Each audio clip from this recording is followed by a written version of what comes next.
Alright, we're back in the shop. Today we're giving a little love to my wife's car, the 2010 Subaru Outback. Contact was made to the passenger side mirror outside. This mirror is not one that folds, so it did damage the mirror housing. Fortunately, the mirror glass itself is intact, and we were actually able to save the cover as well. So I see one little chip in it there.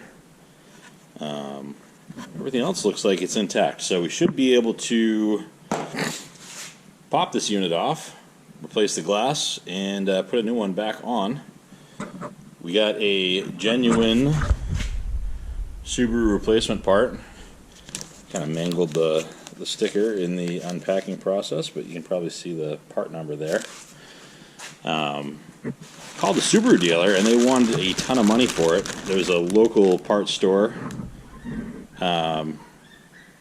that provides parts for all makes and models, and I got from them a new dipstick tube. We're going to do that in a future video. As well as a new mirror. The difference between a genuine Subaru part and the cheaper varieties, eBay and whatnot, are these metal bushings where the screw goes in for mounting, and this rubber gasket. Many of the aftermarket parts or whatever don't have these metal bushings, or they're small brass ones that are just set into the plastic. This doesn't come with a new mirror, so we're going to have to transfer the glass, and it is heated. So this was an odd one, that it wasn't flexible, but it is motorized and heated. So we've got these two little leads here. We'll transfer the glass, plug in the heated mirror. For tools, not going to need a lot. Got a pretty basic cart set up here. A 1/4" millimeter socket set. Of course, the 10 millimeter is missing, so I've got a stand-in for that. A couple flathead screwdrivers and some trim panel tools. Got some spare panel pins too, because you always break them. So let's get this door apart.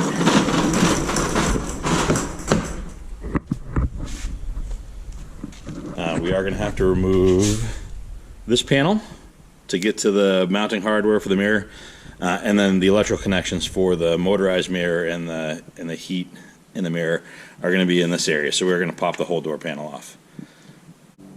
All right, so to get into the door, we're going to remove this panel. There's an access point right in here. We'll pop that off with a screwdriver, and then one more. Just move the camera quick. One more right down in this cup holder, if it's tough to say.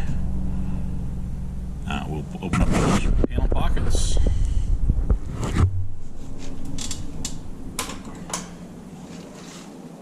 Just using a flathead screwdriver.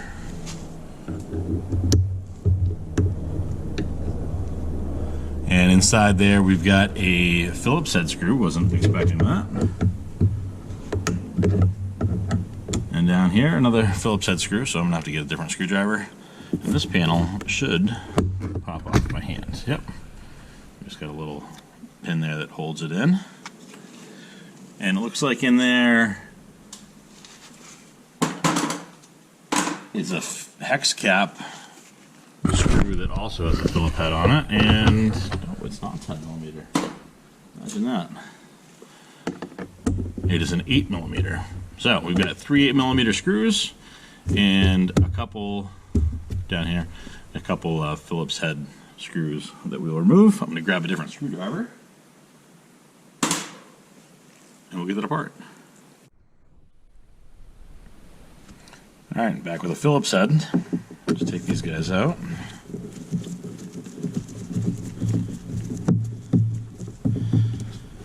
The little doors that cover these are, oh, I take that back. I thought they were captive, but once I took the, you can see, the little tab on them that looks like they're supposed to stay captive, but in taking the screw out, they came out too.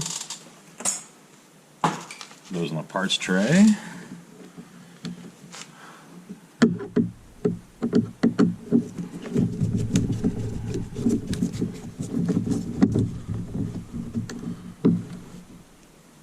Yeah, this one did stay captive.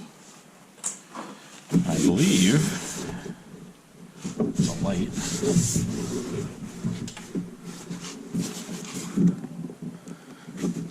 I believe that's all of them. Stick our panel tool in here.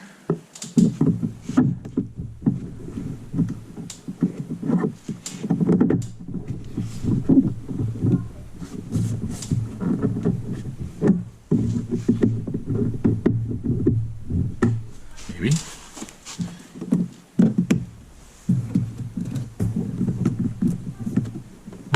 There we go.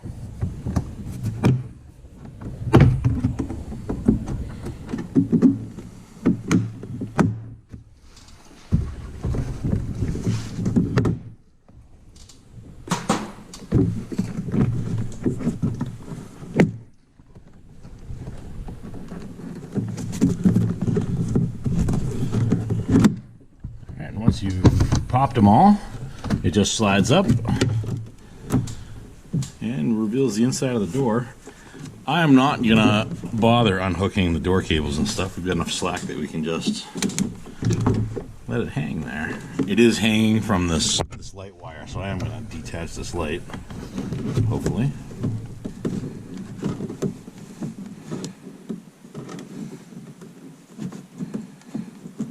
Fun story, not gonna do that.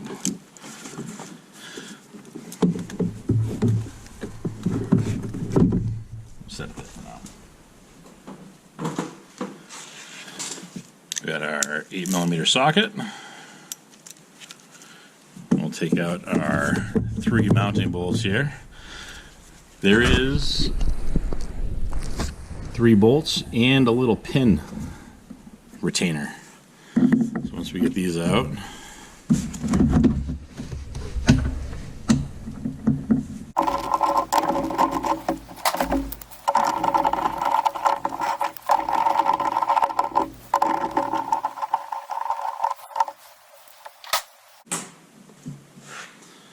we will unhook this wire. So we can get our panel tool back here.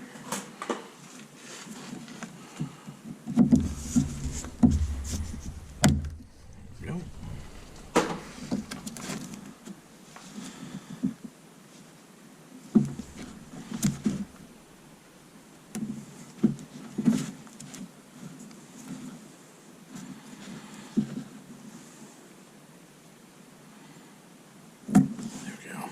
Just gonna push the pin together, depress this little tab. That opened it right up for us. That little tab.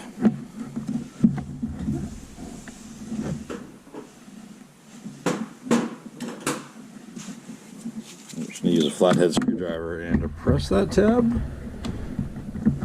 There we go. And the mirror is out. So the next thing we're gonna do is remove this glass. The next thing I'm going to do, just as a precautionary measure, is I'm going to cover the glass in blue painter's tape, just in case we do break it. I hope we don't, because it'll defeat the whole purpose of this. I am just going to coat it quick. You want to make sure you don't wrap it along this bottom edge. That's where we're going to be able to access the clips to release the mirror. This will keep all the glass together if we do drop it, and also kind of protect us from flying glass shards or anything like that. So don't have to go crazy. 3 pieces there, we're covered up. From the bottom of the mirror, just kind of manually force it open like this. And down inside, it's tough to see, but where the mirror, fold it out a little bit, there we go. The mirror meets that white mounting block right around here, and then also right around here there's a slot to get a screwdriver in, and that will that will release the tabs that hold the mirror. So I'm just using a really long, skinny flathead screwdriver. We'll do one of these at a time.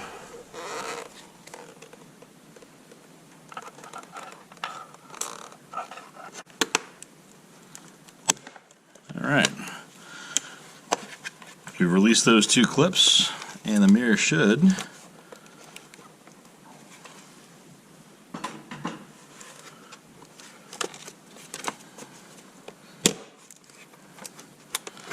just fold off. There we go. Hope we didn't do any damage to that. But we've got our two elements, or our two wires for the heating elements in the mirror. Unplug those. They shouldn't matter which way they go because it's just a resistive heating element. And there, that's the old busted up mirror. Yeah, we did break a tab. Well, that's kind of how this goes on older vehicles, but we'll see if we can do without that. This is one of the bottom ones. That's kind of a bummer, but we'll see how she goes back together. Make sure we didn't break anything. And no, the mirror looked like it survived just fine, besides being dirty. Cover her back up. Let's get the new mirror out.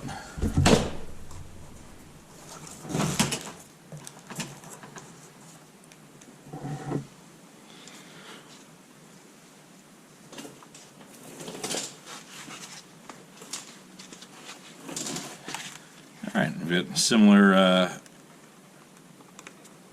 mounting here. Looks the same. Again, just make sure we got the right parts. Our bolt holes all look like they're in the right spot. Gaskets look the same. Mounting looks the same. So we got two wires here. Oh, plug ends. Plug ends look the same. All right. Here's our mirror going back in. And again, it shouldn't matter which wire goes on which plug. It's just a resistive heating element, so as long as electricity is passing through it, it will heat. And we're going to hook, this is upside down obviously, we're going to hook these tabs in under these little lips, and then they should snap into the bottom.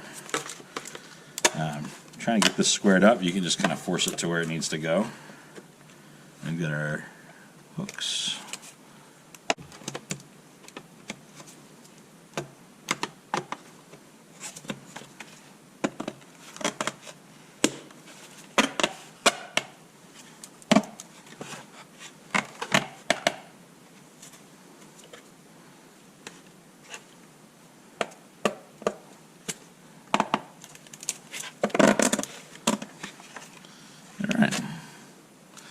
Looks like we're all clicked in here. I'm going to leave the, again, I'm going to check and make sure I didn't break anything, but I'm going to leave the tape on just until we're done with our install. Looks like we should be able to feed this back through the door and get her buttoned down.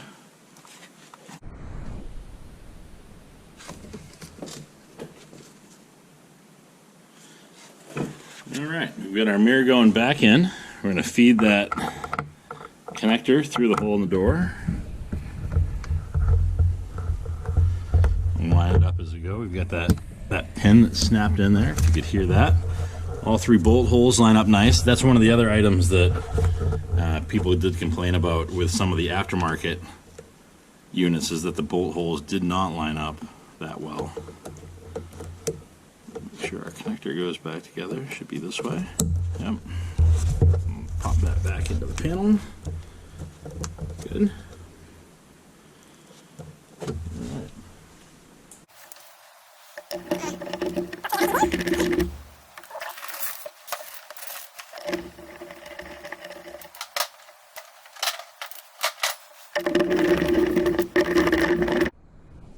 Alright, found it. Luckily it didn't go too far away. And again, these are just getting a little snugged up. I'm not going to fully tighten them. Before we go too far, give the mirror a test to make sure we did everything right. Just tilt that down so you can see it.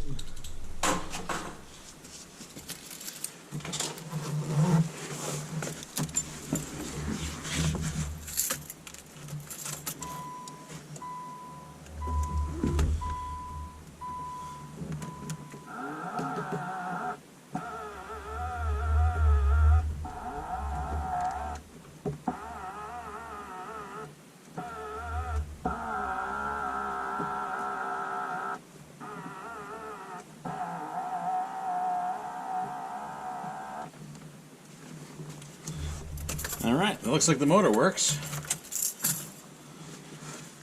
So we'll finish snugging up those bolts and close her back up.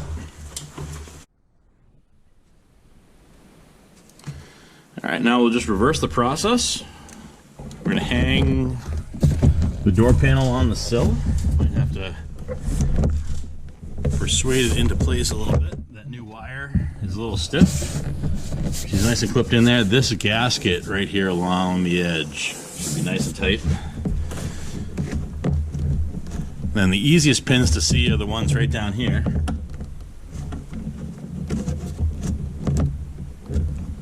You get them lined up. And once you get a couple lined up, a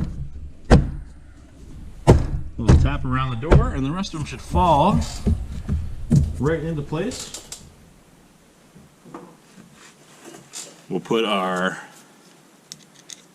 retaining screws back in. Or one behind the door handle and one in the door pull. Got our little cover here. That snaps back in.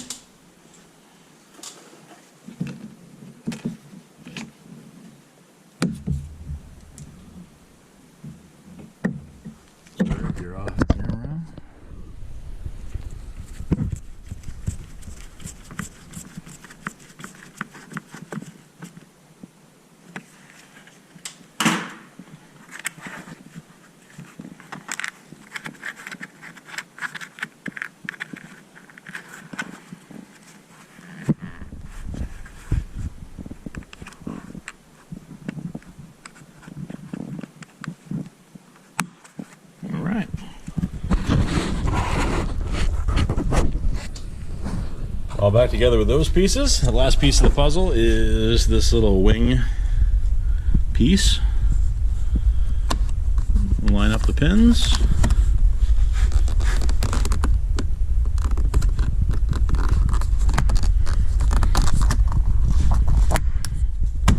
Snap it in.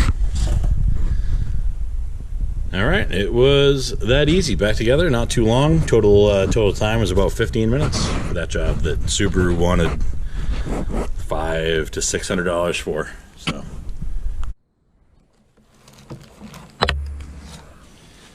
all right. So this is the old damaged mirror here. We do also have to remove this lower trim piece that covers this area.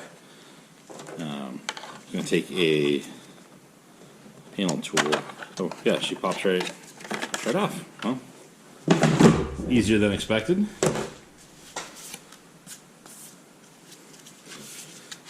A little dirty, but it is the beginning of mud season, so nothing we're going to worry about. Just put her back together.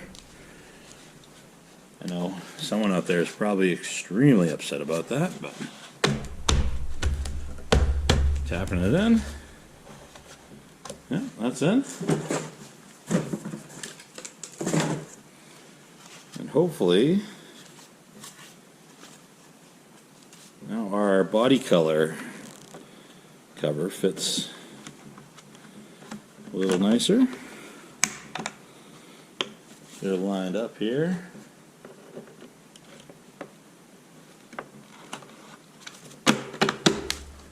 Just like that. Nice. Well, that's the end of it. She's on, nice and secure. It's not falling off. Pretty simple job. We'll see you next time.